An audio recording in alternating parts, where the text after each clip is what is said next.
할렐루야. 하나님께서 여러분을 사랑하십니다. 코로나19의 위기 가운데 있는 모든 성도님들에게 평강을 허락해 주시기를 간절히 축원합니다.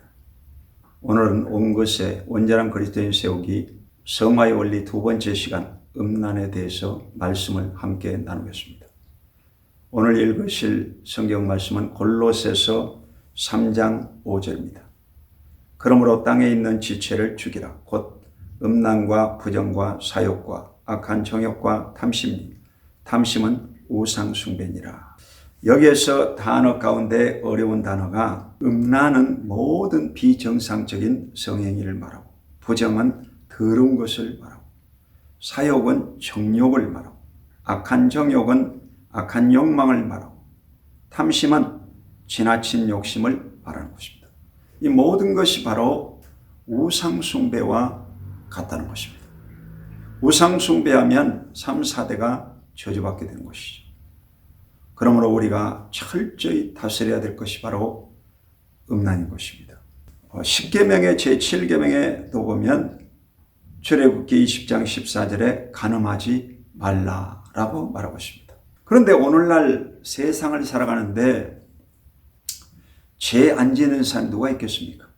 요한복음 8장에 보면 현장에서 간음하다 잡힌 여인이 예수님에게 끌려왔습니다. 모세 율법에는 이 여자를 돌로 쳐 죽이라고 했는데 당신은 어떻게 하겠습니까? 라고 물었습니다. 그때 예수님께서 아무 말씀하시지 않고 땅에 무엇인가를 썼습니다.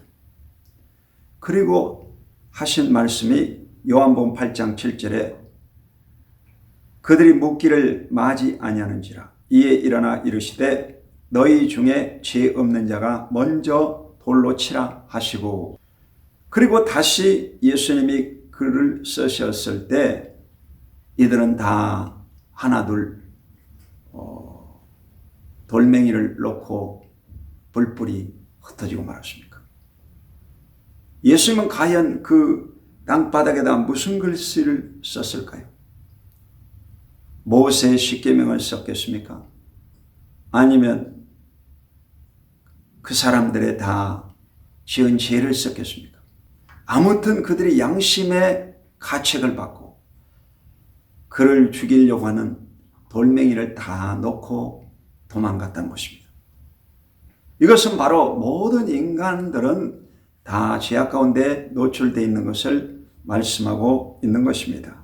자, 그러면 첫 번째 마음의 간음죄에 대해서 살펴보겠습니다. 마태복음 5장 28절로 29절에 보면 나는 너희에게 이르노니 음욕을 품고 여자를 보는 자마다 마음에 이미 간음하였느니라. 이 서양 속담에도 보면 새가 내 머리 위에 지나가게는 하더라도 내 머리에 둥지를 틀지 않게 하라 라고 한 말이 있습니다. 여러분, 우리가 이 세상에 사는 동안 마음에 욕심을 품지 않는 사람 누가 있겠어요? 사람이 오만 가지 생각을 갖는다고 하지 않습니까? 이러므로 항상 인간은 죄에 노출되어 있습니다. 그러나 둥지를 틀지 못하도록 하라. 지나가라 하는 것입니다. 야고보서 1장 15절에 욕심이 잉태한 듯 죄를 낳고 죄가 장성한 듯 사망을 낳으리라고 말씀하고 있는 것입니다. 그러므로 우리의 생각을 잘 다스려야만이 승리할 수가 있게 된 것입니다. 둘째로 예수님께서는 이혼 후 재혼을 어떻게 말씀하셨는가? 마태복음 19장 9절에 보면 내가 너에게 말하노니 누구든지 음행한 이유 외에 아내를 버리고 다른 데 장가드는 자는 간음함이니라. 유일한 이유는 음행한 영고라고 하시죠. 그런데 이 이혼하는 것은 간음죄에 해당된다라고 말씀하고 있습니다. 그러므로 이혼한 사람은 혼자 그냥 살든지 아니면 다시 결합을 하든지 이렇게 말씀하고 있는 것이죠. 근데 어려운 질문이죠. 네, 유대교의 탈무드에 보면 유대교는 상당히 진보적입니다.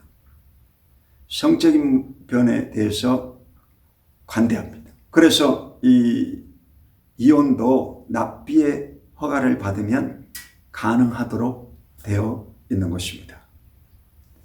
자, 세 번째, 교회 내 형제 간음도 있다는 것입니다. 고린도전서 5장 1절에 너희 중에 심지어 음행이 있다 함을 들으니 그런 음행은 이방인 중에서도 없는 것이라. 누가 그 아버지 아내를 취했다 하는도다. 이 서모를 통간했다는 것입니다. 이런 사람은 13절에 보면 출교시키라고 했습니다. 교회 안에 성적인 죄가 들어오면 반드시 교회가 갈라지든지 아니면 큰 고통을 안게 되는 것입니다. 약 성경에 보면 야곱의 장자 루벤이 있습니다. 그 서모 비라를 통간해 가지고 창세기 49장에 보면 야곱이 이 장자에게 축복을 내리지 않습니다. 원래는 장자는 2배의 복을 받아야 되는데 성적인 죄를 범함으로 축복의 대상에서 제쳐버린 것입니다. 마지막 네 번째로 음행한 자는 최후 심판을 받는다는 것입니다. 계시록 21장 8절에 그러나 두려워하는 자들과 믿지 아니하는 자들과 흉악한 자들과 살인자들과 음행하는 자들과 점술가들과 우상 숭배자들과 거짓말하는 모든 자들은 불과 유황으로 타는 못에 던져지리니 이것이 둘째 사망이라. 여러분, 이 음행하는 죄를 범한 사람은 둘째 사망에 던져지라. 둘째 사망이 뭘까요? 첫째 사망은 육신의 죽음을 말하고 둘째 사망은 두 번째 영의 죽는 죽음을 말하는 것입니다. 인간은 마지막이 어떻게 될까? 그것은 바로 모든 인간들은 죽습니다. 그 죽음 이후에 반드시 심판이 있고 예수님이 다시 오실 때 우리가 공중재림이 되는 거예요. 그리고 이 공중재림이 끝나면 지상재림, 천년왕국을 맞이하고 천년왕국이 끝나면 백보자 심판을 예수님 앞에 받는데 이때 양과 염소, 알곡과 쭉정이를 갈라내는 것입니다. 이래서 산자와 죽은 자가 다 심판을 받는데 그때 음행하는 죄를 범한 사람은 영원한 불과 유황에 타는 못에 떨어지는 둘째 사망에 떨어진다는 것입니다. 자, 최근에 이 비인이라고 하는 25살 먹은 청년이 텔레비 뉴스에 등장합니다. 엠번방, 박사방 운영자로 미성년자 음란물 제작을 및 유포죄에 해당되는 것입니다. 그는 이 평상시에 하는 말은 돈과 약점 두 가지만 믿는다. 그렇게 얘기했어요. 어떻게 이 대학을 졸업한 사람의 머릿속에 이런 텅 빈 생각이 들어있었을까요? 그는 구속 당시에 또 한마디를 했는데 악마의 삶에서 멈춰져 감사하다. 그런 얘기를 했습니다. 본인이 지금 하고 있는 모든 행동이 이 귀신에게 사로잡혀서 죄를 범했다는 것입니다. 그렇습니다. 음란이라는 것은 이 음란의 영인 아주 간악한 영에 사로잡히는 것입니다. 그러므로 이 귀신들을 쫓아내고 하나님의 말씀과 기도로 거룩함을 입고 그리스도의 피로 매일같이 씻김받고 성령으로 충만받을 때 하나님께서 그 음란을 제하시고 건강한 삶으로 인도해 주실 줄로 믿습니다. 여기에 가입자가 26만 명이라고 했어요. 많은 사람들이 지금 겁나고 떨고 있겠죠. 피해자는 74명, 미성년자가 16명인데 21.6%. 그러니까 이 얼마나 어린 학생들이 상처를 받았겠어요. 사랑하는 성도 여러분, 이 땅에 사는 동안 저와 여러분은 건강한 삶, 하나님이 기뻐하는 삶을 살아야 되는데 그것은 바로 음란을 떨쳐버리고 거룩하고 성결한 삶을 살아가야 될 줄로 믿습니다. 기도드리겠습니다.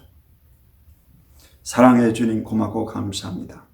오늘 주님께서 사랑하는 택한 백성들 모두 다 그리스도 안에서 온전케 하시고 성결케 하시고 거룩하게 하여 주시사 하나님 보시기에 아름다운 자들로 주님 앞에 다 쓰임받다가 천국 가게 만들어 주시고 들림받는 역사가 있게 하옵소서. 예수 그리스도 이름으로 간절히 축복하고 기도 올리옵나이다. 아멘. 할렐루야. 감사합니다.